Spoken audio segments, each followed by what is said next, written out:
So the first thing I want you to understand when it comes to bond is that anytime you hear of bonds, know that we are talking about debt.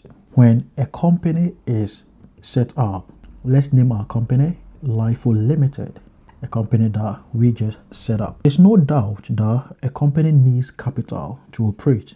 There is a capital requirement, all right?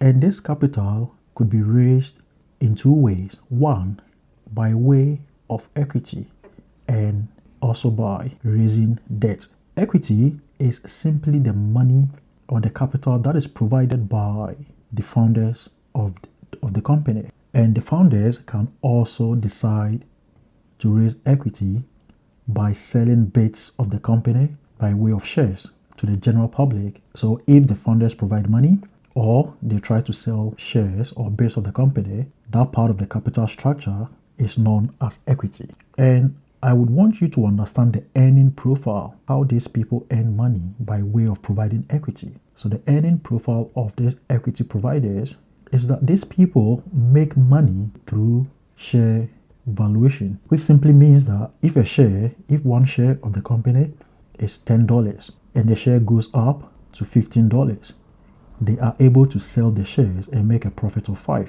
as simple as that. Or they can make money by what is known as dividends. Now, dividends is when the company makes money through its normal operations. The company makes profit and the company decides to use a bit of the profit to compensate these people. And the point here is that the most important part, what I want you to understand here is that dividends is not guaranteed, all right? If you are an equity provider, it is not a matter of fact that you should be compensated through dividend. Now, we said debt is another way to raise money, and we have already identified here that bond is equal to debt. And the purpose of this video is to help you understand bonds, meaning most of our concentration is going to be at the debt part of the capital structure. All right, so let's use a very simple example. We have already incorporated our business, okay, which is LIFO Limited. Let's assume that LIFO Limited need a capital requirement of $5,000 to operate. The first way to raise the money is through equity. The founders of the company have been able to provide $4,000. We are left with $10,000. So they decide to borrow money, okay, to go for debt, all right, to go for the remaining $1,000. Now, what these people want to do is that they want to approach you, an individual investor, for you to give them this money. So you give the company the $1,000. The question here is that what is your relationship with the company by way of this $1,000 that you have given them?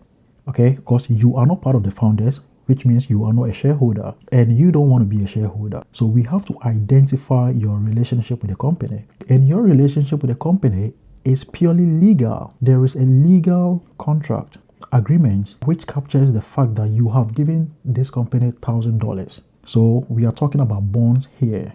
Now, this legal contract is captured in a document known as the indenture. And it is this indenture that the company is making several promises to you.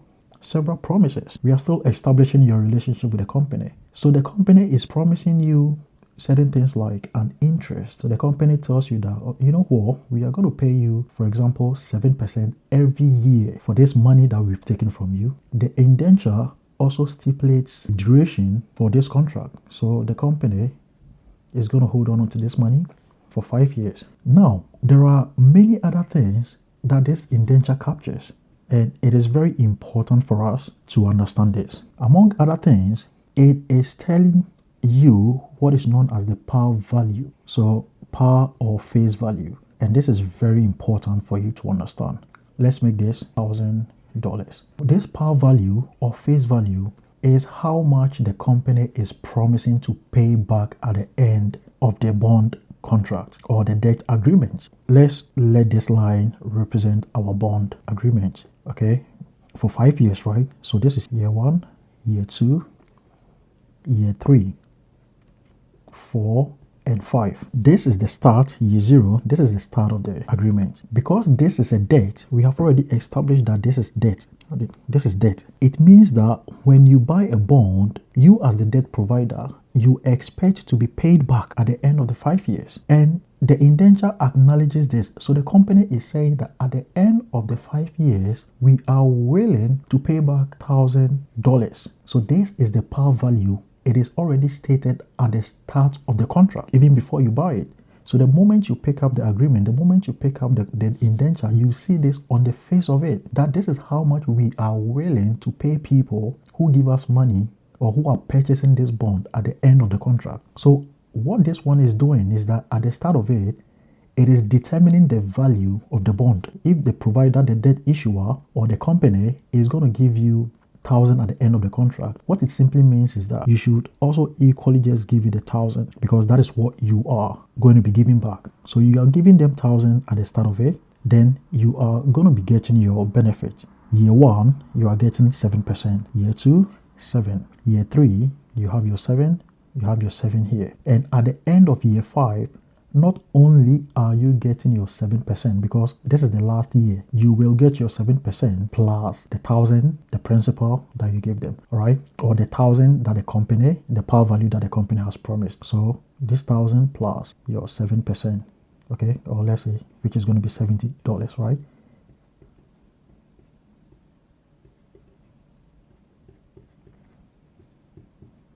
These ones are known as coupon. Okay, we have to use the right word. So these ones are a coupon payment, which also means that the right term for this is what? The coupon rate. So the coupon rate is how much interest that the bond is giving you. What I also want to state here is that these ones are predetermined. It is a debt obligation that the company has assumed to do. You are going to get all these ones. You are definitely going to get these ones. And that is why a lot of people buy bonds during retirement, because it is going to provide a steady or reliable source of income. The benefits under this one are determined. They are fixed. And the reason why you would hear that a bond is known as a fixed income security. So you remember the earning profile of the equity provided. We said that they either get dividends or they make money through share valuation. And we said that dividends are not guaranteed. So unlike the equity providers, the bond holders of a company, they have a fixed income. There is also one thing that I want you to understand here. We said that this par value is determining the value of the bond at the start of it. So this is how much you are going to buy that bond in the market. So the market price is determined by what? The par value at the start of it. But there are times that you get into the market and this bond is not trading at 1,000. There are times that you get into the market and this bond would be $800. Other times it's going to be somewhere, let's say, $1,200. All right. The fact that you are buying it cheaper, or you are paying $800 here, does not affect the par value. This par value has already been stated and is fixed. The fact that you are buying it for $1,200 does not change the par value. The par value doesn't change. So if you got a bond at $1,200, that is where we say you are buying the bond at a premium. So this becomes a premium bond. Why? Because you are paying a premium of $200. You are paying more for something that is going to give you 1,000 at the end of it. It doesn't change. And if you got this at 800, then now the bond is a discounted bond, meaning you are paying less for something that is going to give you 1,000. That's going to give you more at the end of the contract. And the reason why people may want to buy or pay more for a bond of 1,000 or pay less for a bond of 1,000, we are going to explain everything in detail in the subsequent sections. So when you pay 1,000 and you receive 1,000, that's where we say the bond is at par. All right. So this is the basic understanding of bonds. If it is a bit confusing, you can just rewind it. You can go back a bit and try to understand it better before moving forward.